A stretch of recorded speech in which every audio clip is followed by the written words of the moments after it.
Sports betting, it's in its first week in North Carolina, and there are plenty of questions about how it works, where does the money go, and the risk of gambling addiction. Let's first break down the numbers from day one of betting.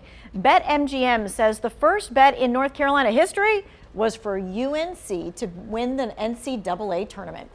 In fact, in the first 24 hours, nearly 48% of bets made on the NCAA tournament were for UNC to win. Only 4.2% picked Duke to take home the title this year.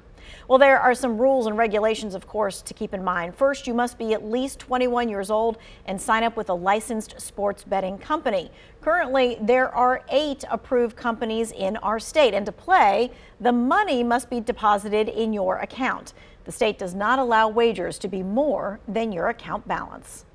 It's new, it's fun. It's like you're getting that new toy on Christmas, but it's also an addiction, and it's something that you definitely should be aware of when you are when you're going through the highs and the lows. Well, David Bacchino, a professor at Elon University and an author, is here answering questions surrounding sports betting. All right, so we're also going to be taking your questions, and we want you to know that you can ask your anonymous questions, get your answers to those questions by simply texting the number on the screen, 336-379-5775. All right, David, so the first thing we're going to do is we're going to talk about this. The good, the bad, legalized sports gambling. Is it good or bad overall?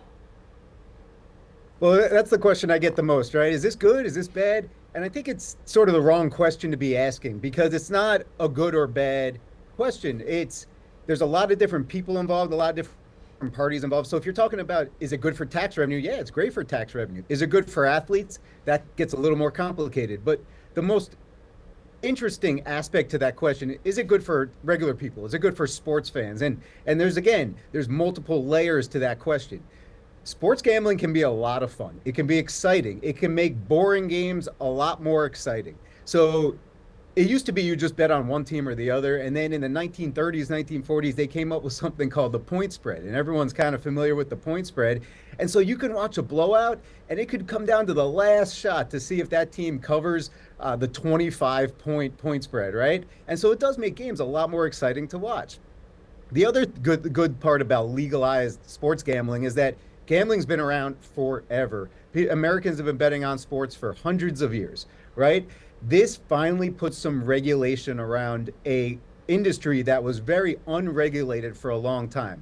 You know, one of the more fascinating components to sports gambling history in the United States is when the internet came out in the 1990s, and we had all these offshore sports books, illegal offshore sports books pop up in the Caribbean. And actually, I cover some of it in my new book, Game On, in chapter 21, that goes through the history of sports gambling.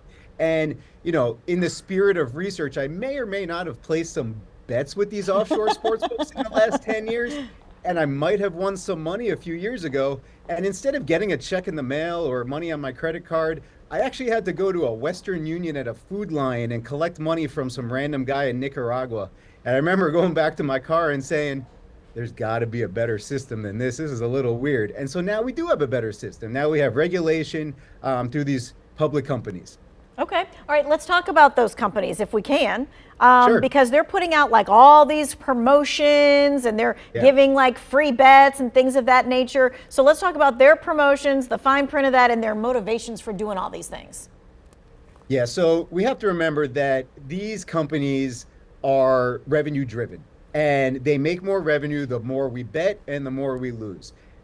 They are using one of the greatest marketing promotions of all time, free money, because who doesn't want free money? Free money sounds awesome. Oh, great. Yeah, I'll take free money. I'll sign up. Make sure you read the fine print. They're not trying to trick you, but they're trying to get you onto their system, obviously. There's rules with that free money in terms of you got to use it in a certain amount of time, or you got to turn over the bet a few times, which means you actually have to win a few times to get it back. It's worth it. It's fun. It's exciting. You can sign up, but these companies just want you to gamble more and more. And they have one purpose, and that's to grow, right? It's any public company needs to grow revenue.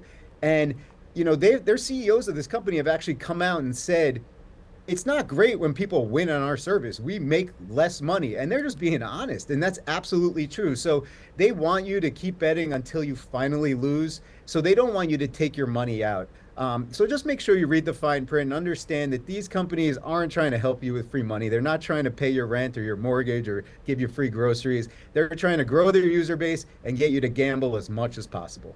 Okay, and so, because I know a lot of people who jumped on the bandwagon this week because it was all brand new, and they're like, yeah, I got $250 in free bets, this, that, and the other. But then when they looked at it, they're like, oh, and I have to use it within the next like 5 or 6 days. Other than that, I don't get any more free money. Yeah, and I say have a blast. Maybe you'll win something. That'd be great. But they hope that even if you do win something, you run it back, right? You don't leave the table when you're supposed to leave the table. You say, all right, I'm gonna roll that over and do another bet, and eventually you're gonna lose it. But that's fine if you're having fun and if you're betting within your means. Then that's all great. It's an exciting, fun activity. That's how you should look at it, like a hobby, like entertainment. All right, well, that dovetails right into our last question for this particular segment, and that is personal betting limits and responsible gambling. So how do we keep control of this? So a lot of these sites, again, back to the regulation, the obvious downside, bad part of legalized sports gambling is that it's going to lead to addiction issues. Sports gambling can be an addictive activity, and it's something that you try to chase when you have losses. You say, oh, I'm just going to try one more bet, right?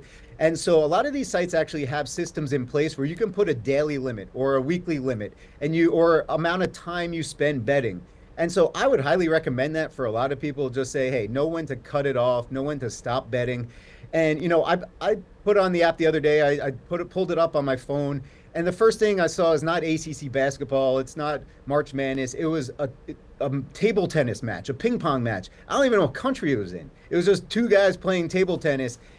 And my thought is, if you start betting on that stuff when you don't even know what country they're playing in, maybe it's time to shut the app off and go outside and enjoy our nice spring weather. Gotcha. Okay. We're going to continue to talk about sports betting and all the issues that surround it. If you've got a question, make sure you text us that question, 336-379-5775. We'll be back.